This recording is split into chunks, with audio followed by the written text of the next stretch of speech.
Во фокусот ќе ни биде извештајот на Европската комисија, објавен минатата недела. Ќе се фокусираме пред се на поглавието 23, судство и основни права. Како го читате вие тој дел од извештајот?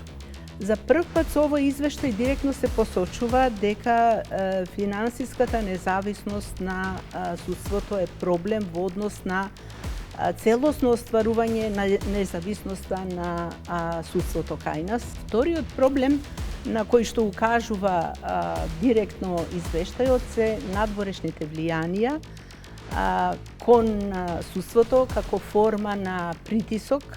Сепак не е дека вина и одговорност нема и кај вас, кај судиите и кај јавните обвинители. Апсолутно, јас немам дилема дека вина има и во самото судство и во обвинителството.